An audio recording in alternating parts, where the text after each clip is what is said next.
వెంకటేశాయ. ఏడుకొండలవాడ వెంకటరమణ గోవింద గోవింద. శ్రీ శ్రీనివాస శ్రీ వెంకటేశ గోవింద గోవింద. కలియుగ ప్రత్యక్ష దైవం శ్రీనివాస పరబ్రహ్మ అనుగ్రహ విశేషంతో శ్రీమద్భాగవతంలో నవమ స్కంధంలోని విశేషాలు యథాశక్తి తెలుసుకుంటున్నాం. నారాయణం నమస్కృత్య నరం చైవ నరోత్తమం దేవీం సరస్వతీం వ్యాసం తతో జయముదీరయేత్. సుఖయోగీంద్రుల వారు పరీక్షిన్ మహారాజునకు నిమి చక్రవర్తి వంశవృక్షాన్ని వర్ణించి చెబుతూ ఉన్నారు. ఆ వంశంలోనే శీరధ్వజుడనే పేరు కలిగినటువంటి మహారాజు ఉన్నాడు. ఆ మహారాజు యజ్ఞం చేస్తూ భూమిని దున్నినప్పుడు అందులో నుంచి సీతాదేవి ఉద్భవించింది అని చెప్పారు. అక్కడి నుంచి అతని వంశాన్ని వర్ణిస్తూ కుశధ్వజస్తస్య పుత్రః తతో ధర్మధ్వజో నృపః ధర్మధ్వజస్య ద్వౌ పుత్రౌ కృతధ్వజ మితధ్వజౌ. శీరధ్వజ మహారాజు యొక్క కుమారుని పేరు కుశధ్వజుడు. మరి ఆ కుశధ్వజుని యొక్క కుమారుని పేరు ఏమిటంటే ధర్మధ్వజుడు. ఆ ధర్మధ్వజుడనే పేరు కలిగిన వానికి ఇద్దరు కుమారులు ఉన్నారు. ఎవరు వారు అంటే కృతధ్వజుడు మితధ్వజుడు అని ఇద్దరి పేర్లు చెప్పారు. కృతధ్వజాత్ కేశిధ్వజః ఖాండిక్యస్తు మితధ్వజాత్ కృతధ్వజసుతో రాజన్ ఆత్మవిద్యా విశారదః. ఆ పైన చెప్పినటువంటి ఇద్దరున్నారు ధర్మధ్వజుని యొక్క ఇద్దరు పుత్రులు కృతధ్వజుడు మితధ్వజుడు. అందులో మొదటివాడైనటువంటి కృతధ్వజునకు కేశిధ్వజుడనే పేరు కలిగిన కుమారుడు కలిగాడు. ధర్మధ్వజుని రెండవ పుత్రుడైనటువంటి మితధ్వజునకు ఖాండిక్యుడు అనే పేరు కలిగిన కుమారుడు కలిగాడు. అంటే ఈ కృతధ్వజుడు మితధ్వజుడు వీరిద్దరూ అన్నదమ్ములైతే వారిద్దరికీ ఒక్కొక్కరికి ఒక్కొక్కరు సంతానం. కేశిధ్వజుడు ఖాండిక్యుడు అనే పేరు కలిగినటువంటి పుత్రులు కలిగారు అని వర్ణించి చెప్పి ఆ ఇద్దరిలో ఖాండిక్య కర్మతత్వజ్ఞో భీతః కేశిధ్వజాదృతః భానుమాంస్తస్య పుత్రో భూత్ శతద్యుమ్నస్తు తత్సుతః. ఖాండిక్యుడనేటువంటి వాడు గొప్ప కర్మతత్వజ్ఞానం కలిగినటువంటి వాడు. కానీ కేశిధ్వజుడంటే భయం. అందువల్ల కేశిధ్వజుని వల్ల భయపడినటువంటి వాడై అతను పారిపోయాడు. భానుమాంస్తస్య పుత్రో భూత్ శతద్యుమ్నస్తు తత్సుతః. కేశిధ్వజుని యొక్క కుమారుని పేరు భానుమంతుడు. అలాగే భానుమంతుని పుత్రుని పేరు శతద్యుమ్నుడు అని చెప్పారు. అంటే ఈ శ్లోకంలో ఉన్నటువంటి భావం ఏమిటి అంటే కృతధ్వజుడు మితధ్వజుడు అనేటువంటి వాళ్ళు ఇద్దరు అన్నదమ్ములు. వీళ్ళిద్దరూ ధర్మధ్వజుని యొక్క కుమారులైతే కృతధ్వజునకు కేశిధ్వజుడనే పుత్రుడు పుట్టాడు, మితధ్వజునకు ఖాండిక్యుడు అనేటువంటి పుత్రుడు పుట్టాడు. అంటే వీళ్ళిద్దరూ అన్నదమ్ముల బిడ్డలు. వీళ్ళిద్దరిలో ఖాండిక్యుడు అనేటువంటి వాడు కర్మతత్వజ్ఞానం కలిగినటువంటి వాడు.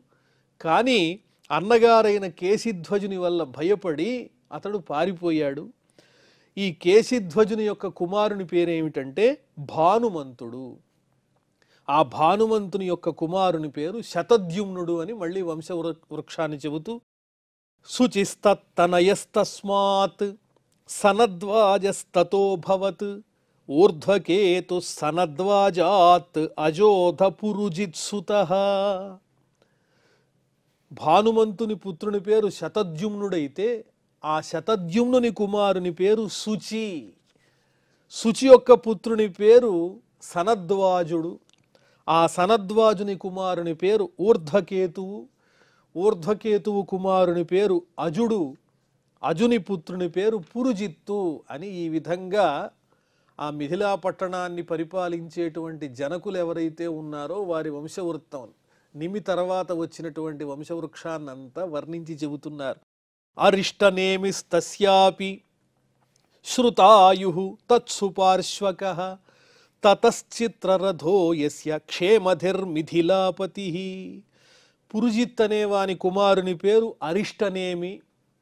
అరిష్టనేమి యొక్క కుమారుని పేరు శృతాయువు. శృతాయువు యొక్క పుత్రుని పేరు సుపార్శ్వకుడు. ఆ సుపార్శ్వకుని పుత్రుని పేరు చిత్రరథుడు.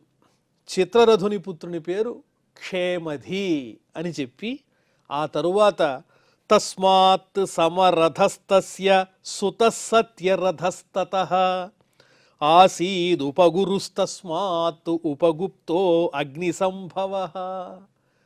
క్షేమధి అనే వాని యొక్క కుమారుని పేరు సమరథుడైతే సమరథుని కుమారుని పేరు సత్యరథుడు. సత్యరథుని పుత్రుని పేరు ఉపగురువు. ఆ ఉపగురువు కుమారుని పేరు ఉపగుప్తుడు అని చెప్పారు. అని చెప్పి ఉపగుప్తుని యొక్క గొప్పతనాన్ని వర్ణించి చెబుతూ అగ్ని యొక్క అంశతో జన్మించిన వాడు ఈ ఉపగుప్తుడనేటువంటి వాడు ఉపగురువు యొక్క పుత్రుడు అని అతని గురించి కొంత ప్రత్యేకమైన విషయాన్ని చెప్పి వస్వనంతోథ తత్పుత్రో యుయుధో యత్సుభాషణః శ్రుతస్తతో జయస్తస్మాత్ విజయోస్మాత్ అరతస్సుతః. అగ్ని అంశతో జన్మించినటువంటి ఉపగుప్తుని పుత్రుని పేరు వస్వనంతుడు. ఆ వస్వనంతుని పుత్రుని పేరు యుయుధుడు. యుయుధుని యొక్క కుమారుని పేరు సుభాషణుడు. సుభాషణుని యొక్క కుమారుని పేరు శృతుడు. శృతుని కుమారుని పేరు జయుడు. జయుని పుత్రుని పేరు విజయుడు. ఆ విజయుని కుమారుని పేరు అరుతుడు అని అక్కడ దాకా చెప్పి శునకస్తత్సుతో జజ్ఞే వీతిహవ్యో ధృతిస్తతః బహుళాశ్వో ధృతేస్తస్య కృతిరస్య మహావసి. విజయుని పుత్రుడు ఋతుడైతే ఋతుని యొక్క కుమారుని పేరు శునకుడు. ఆ శునకుని కుమారుని పేరు వీతిహవ్యుడు. వీతిహవ్యుని కుమారుని పేరు ధృతి. ధృతి కుమారుని పేరు బహుళాశ్వుడు. ఆ బహుళాశ్వుని పుత్రుని పేరు కృతి. కృతి యొక్క పుత్రుని పేరు మహావసి అని చెప్పి ఏతే వై మైథిలా రాజన్ ఆత్మవిద్యా విశారదాః యోగేశ్వర ప్రసాదేన ద్వంద్వైర్ముక్త గృహేష్వపి. ఓ పరీక్షిన్ మహారాజా, ఇంతవరకు నేను చెప్పినటువంటి మహారాజులు మహావసి అనే పేరు కలిగిన మహారాజు దాకా ఉన్న వీళ్ళందరూ ఈ మహారాజులందరూ మిథిలా పట్టణాన్ని పరిపాలించినటువంటి వాళ్ళు. మైథిలా రాజన్ ఎటువంటి వారంటే ఆత్మవిద్యా విశారదాః, ఆత్మవిద్యలో నేర్పు కలిగినటువంటి వారు. అంటే దేహాభిమానం ఏమాత్రము లేనటువంటి రాజఋషులు. పరమాత్మ యందు తపస్సునందే తప్ప వారి దృష్టి ఐహికమైన విషయముల యందు ఏమాత్రము ఉండదు. అంత గొప్ప ఆత్మజ్ఞానం కలిగినటువంటి వాళ్ళు ఈ మిథిలా పట్టణాన్ని పరిపాలించినటువంటి ఆ నిమి చక్రవర్తి వంశపు మహారాజులు. యోగేశ్వర ప్రసాదేన ద్వంద్వైర్ముక్తా గృహేష్వపి. వారు గృహస్థాశ్రమాల్ని స్వీకరించిన ఆ ఆశ్రమాన్ని చక్కగా నిలబెట్టుకుంటూ పరిపాలిస్తూనే వాటితో ఏమాత్రము సంబంధం లేనట్టుగా ద్వంద్వముల నుండి విడువబడి జీవించారు. పరమాత్మ తత్వజ్ఞానాన్ని తెలుసుకుని ద్వంద్వముల నుండి విడువబడిన వారు. ద్వంద్వములంటే ఏమిటి? సుఖ దుఃఖాలు, శీతోష్ణములు ఇత్యాదిగా కలిగిన ఆది వ్యాధులు వారిని ఏమాత్రము తాకలేవు. ఈ దేహం అనేది శాశ్వతమైనది కాదనేటువంటి జ్ఞానాన్ని సంపూర్ణంగా హృదయగతం చేసుకుని హృదయమునందున్న పరమాత్మను సదా దర్శిస్తూ ఈ మానవ దేహాన్ని ధరించినందువల్ల మాత్రమే వారికి సంబంధించినటువంటి ఉచితమైన పరిపాలనాది కార్యక్రమములు జరిపిస్తూ వాళ్ళు మాత్రం ఏమాత్రము ఈ గృహస్థ సంబంధమైన సంసార సంబంధమైన లంపటములలో తగులుకోకుండా తామరాకు మీద నీటి బొట్టు వలె పరమాత్మ యందు దృష్టి పెట్టి జీవనాన్ని సాగించినటువంటి మహానుభావులు ఈ మిథిలను పరిపాలించినటువంటి ఆ రాజులందరూ అని ఆ వంశవృత్తాన్నంతా వర్ణించి చెప్పి శ్రీ సుక ఉవాచ. ఇక్కడికి నవమ స్కంధంలో 13వ అధ్యాయాన్ని పరిపూర్ణం చేసుకున్నాం. ఆ తరువాత 14వ అధ్యాయంలో ప్రవేశిస్తున్నాం. శ్రీ సుక ఉవాచ ఇక్కడి దాకా చెప్పింది ఏమిటి అంటే సూర్యవంశము యొక్క చరిత్ర. ఇక్ష్వాకు, అదేవిధంగా ఇక్ష్వాకు వంశంలో వచ్చినటువంటి అంటే వైవస్వత మనువు యొక్క కుమారుడైన ఇక్ష్వాకు, ఆ ఇక్ష్వాకుని పుత్రుల్లో ప్రధానులైనటువంటి వారు వికుక్షి, నిమి ఇత్యాదిగా కలిగిన వారిలో ప్రధానమైన వారి గురించి చక్కగా వంశవృక్షం అంతా వర్ణించి చెప్పారు. ఇప్పుడు చంద్రవంశాన్ని గురించి వర్ణించబోతున్నారు. శ్రీ సుక ఉవాచ అధాత శ్రూయతాం రాజన్ వంశస్సోమస్య పావనః యస్మిన్నైలాదయో భూపాః కీర్త్యంతే పుణ్యకీర్తయః. ఓ పరీక్షిన్ మహారాజా, ఇంతవరకు సూర్యవంశాన్ని గురించి వర్ణించి చెప్పాను. ఇప్పుడు సోమస్య పావనః వంశః, చంద్రుడికి సంబంధించిన పవిత్రమైన వంశాన్ని గురించి వర్ణించి చెబుతున్నాను. ఆ వంశంలో ప్రధానమైనటువంటి వాళ్ళు ఎవరు అంటే ఇలా మొదలైనటువంటి వాళ్ళు. ఇలా గురించి మనం గతంలో కూడా చెప్పుకున్నాం. ఇలా అనేటువంటి అమ్మాయి, ఆమె పురుషునిగా మారింది. అతని పేరు సుద్యుమ్నుడు. ఆ సుద్యుమ్నుడే ఒక నెల స్త్రీ రూపంలోనూ ఒక నెల పురుష రూపంలోనూ పరిపాలన సాగించాడు అని గతంలో చెప్పుకున్నాం. ఇటువంటి విలక్షణమైన చరిత్ర కలిగినటువంటి భూపాహ రాజులు కీర్త్యంతే పుణ్యకీర్తయ, పవిత్రమైన చరిత్ర కలిగిన ఎంతోమంది రాజులు చంద్రవంశంలో ఉన్నారు. వాళ్ళ గురించి వర్ణించి చెబుతున్నాను, వినవలసిందని. సహస్ర శిరసః పుంసో నాభిహ్రద సరోరుహాత్ జాతస్యాసీత్ సుతో ధాతు అత్రిః పితృసమో గుణైః.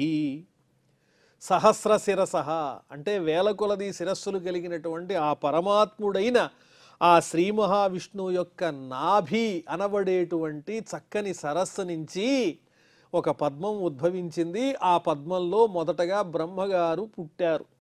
సరోరుహాత్ జాతః పుట్టారు. జాతస్యాసీత్ సుతో ధాతు అత్రిః పితృసమో గుణైః.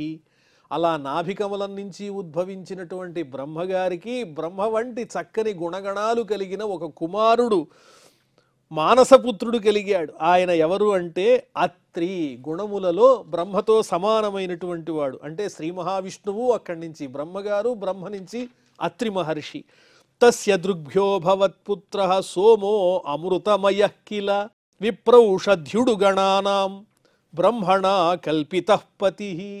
ఆ అత్రి మహర్షి యొక్క నేత్రముల యందరి ఆనందాశ్రువుల నుండి, ఆనంద బాష్పముల నుండి జన్మించినటువంటి వాడు ఎవరు అంటే సోముడు, అనగా చంద్రుడు. అమృతమయః, అమృత కిరణుడు అని ప్రసిద్ధి చెందినటువంటి ఆ చంద్రుడు అత్రి మహర్షి యొక్క నేత్రముల యందలి ఆనందాశ్రువులతో జన్మించాడు. విప్రౌషధ్యుడు గణానాం, బ్రాహ్మణోత్తములు అంటే వేద విధులైనటువంటి బ్రాహ్మణోత్తములు, అలాగే సమస్తమైన ఓషధులు, వృక్షాలు, అలాగే నక్షత్రాలు, తారలు, వీటన్నిటికీ కూడా అతణ్ణి బ్రహ్మణ కల్పితః పతిః, ప్రభువుగా నిర్ణయించాడు బ్రహ్మగారు. చంద్రుడు ఓషధులకు, విప్రులకు, సమస్తమైన తారలకు అన్నిటికీ కూడా అతడే అధిపతి అని బ్రహ్మగారు నిర్ణయించారు. సో యజద్రాజసూయేన విజిత్య భువనత్రయం పత్నీం బృహస్పతేర్దర్పాత్ తారాం నామాహరద్బలాత్. ఈ చంద్రుడు ఎన్నో యజ్ఞాలు చేశాడు, రాజసూయ యాగం చేశాడు. రాజసూయ యాగం చేసి ముల్లోకాల్ని జయించినంత పని చేశాడు. అతడు, ఆ చంద్రుడు ఏం చేశాడంటే దేవగురువు అయినటువంటి బృహస్పతి భార్య అయినటువంటి తారను అపహరించాడు. ఇదో విలక్షణమైనటువంటి వృత్తాంతం. యదా సదేవ గురుణా యాచితో అభీక్ష్ణశో మదాత్ నాత్యజత్ తత్కృతే జజ్ఞే సురదానవ విగ్రహ. దేవగురు అయిన బృహస్పతి చంద్రుణ్ణి ఎన్నోసార్లు యాచించాడు. ఓ చంద్ర, నువ్వు ఎంత గొప్పవాడివైనా, ఎంత తేజోవంతుడవైనా, నువ్వు చేసింది పొరపాటు.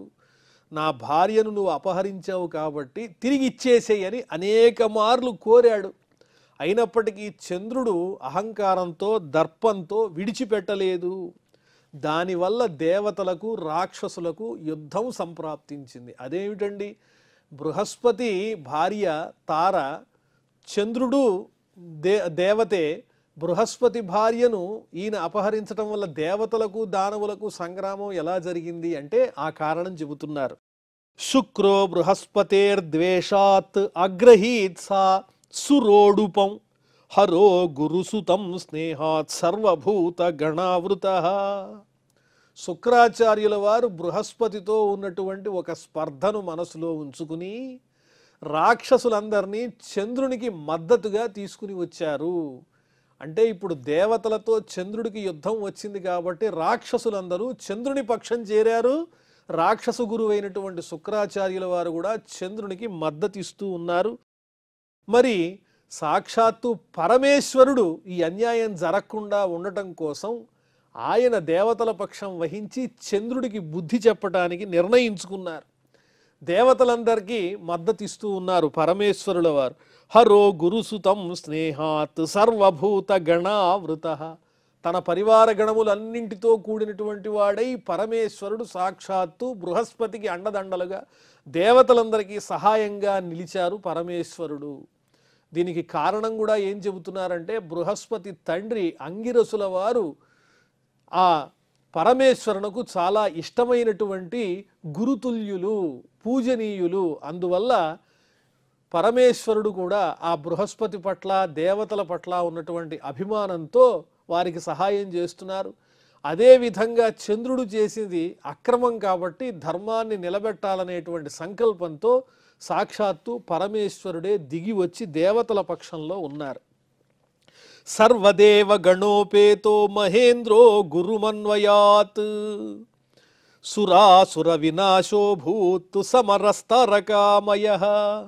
సమస్తమైన దేవతలందరికీ అధినాయకుడైనటువంటి దేవేంద్రుడు కూడా ఆ యుద్ధంలో పాల్గొని బృహస్పతిని అనుసరించి, గురుగారు మీకేం ఇబ్బంది లేదు, ఆ చంద్రుణ్ణి మేము శుభ్రంగా అణిచివేస్తాం, అతని అహంకారాన్ని పోగొడతాం, అతడు చేసిన అన్యాయాన్ని కడిగేస్తాం, అతనికి బుద్ధి చెబుతామని చెప్పి దేవేంద్రుడు కూడా బృహస్పతికి ధైర్యవచనాలు చెప్పి యుద్ధానికి సిద్ధమయ్యాడు.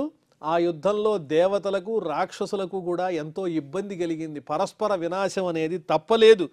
దేనికోసం వచ్చింది ఈ దేవదానవ సంగ్రామము అంటే తార కోసము, బృహస్పతి భార్య అయినటువంటి తార కోసం. నివేదితోధాంగిరస సోమం నిర్భర్స్య విశ్వకృత్ తారాం స్వభర్త్రే ప్రాయచ్చత్ అంతర్వత్నీమవైత్పతి.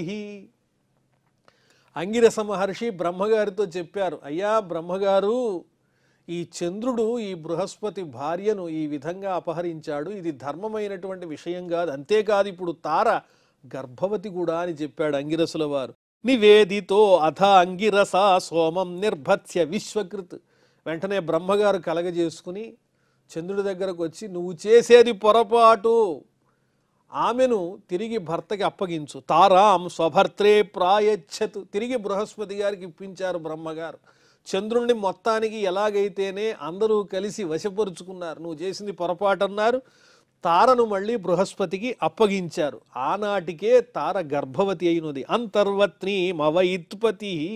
ఆమె గర్భవతిని తెలుసుకున్నాడు బృహస్పతి. త్యజ త్యజాసు దుష్ప్రజ్ఞే మత్క్షేత్రాదాహితం పరైః నాహం త్వాం భస్మసాత్ కుర్యాం స్త్రియం శాంతానిక సతీ. నా క్షేత్రమునందు ఇతరుల చేత గర్భము ఉంచబడింది కాబట్టి ఇది యుక్తం కాదు, ఆ గర్భాన్ని నువ్వు విడిచిపెట్టవలసిందే అని బృహస్పతి తారను శాసిస్తూ ఉన్నాడు. నేను నీ పతిని కాబట్టి, నీ యందు సంతానాన్ని కోరుతూ ఉన్నాను కాబట్టి నిన్ను నిజానికి నా కోపాగ్నితో దగ్ధం చేయాలి, బూడిద చేయాలి, కానీ స్త్రీవి కాబట్టి నీ నుంచి నేను సంతానాన్ని కోరుతూ ఉన్నాను కాబట్టి నిన్ను శిక్షించటం లేదు. ఇతరుల వల్ల గనక నీలో సంతానం ఉన్నట్లయితే, నీవు గర్భవతి అయినట్లయితే ఆ గర్భాన్ని విడిచిపెట్టు అన్నాడు బృహస్పతి. తత్యాజ వ్రీడితా తారా కుమారం కనక ప్రభం స్పృహామాంగి రసశ్చక్రే కుమారే సోమ ఏవజ. వెంటనే తార సిగ్గుపడి ఆ గర్భాన్ని విడిచిపెట్టింది. ఆ గర్భం నుంచి ఉద్భవించినటువంటి పుత్రుడు బంగారుమయమైన కాంతితో ప్రకాశిస్తూ ఉన్నాడు. అతన్ని చూడంగానే బృహస్పతికి అనిపించింది, ఇతడు నా కుమారుడే అని బృహస్పతికి అనిపించింది. చంద్రుడు కూడా అతడు నా వల్ల జన్మించిన వాడే అని భావించాడు. మళ్ళీ వాళ్ళిద్దరికీ అక్కడ స్పర్ధ ఏర్పడింది. స్పృహామాంగిరసశ్చక్రే. ఇతడు నా పుత్రుడని బృహస్పతి అంటున్నారు, కాదు కాదు నా పుత్రుడు అని చంద్రుడు అంటున్నాడు.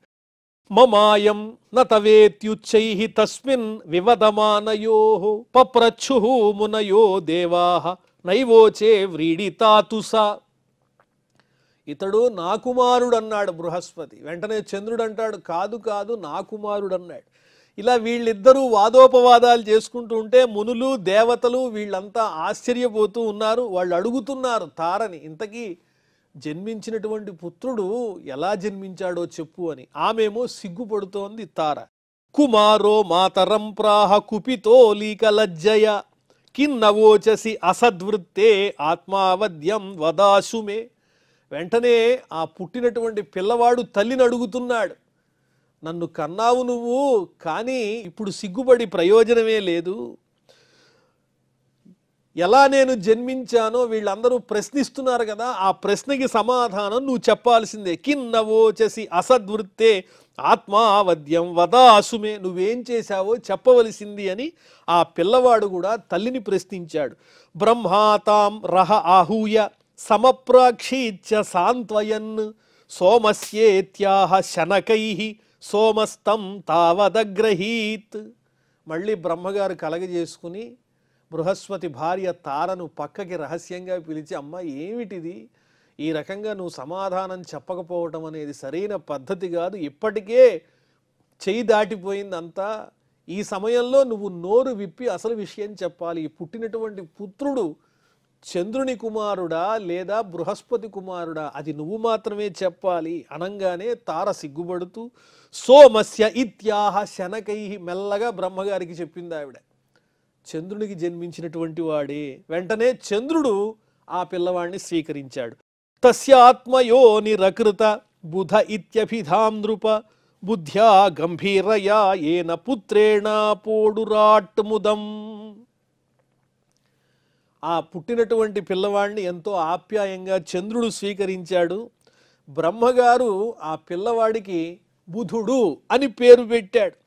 ఆ బుధుడు బుద్ధిలోనూ గాంభీర్యంలోనూ బుద్ధి వైభవంలోనూ చంద్రుడికి సమానమైనటువంటి వాడు, ధీటైనటువంటి వాడు.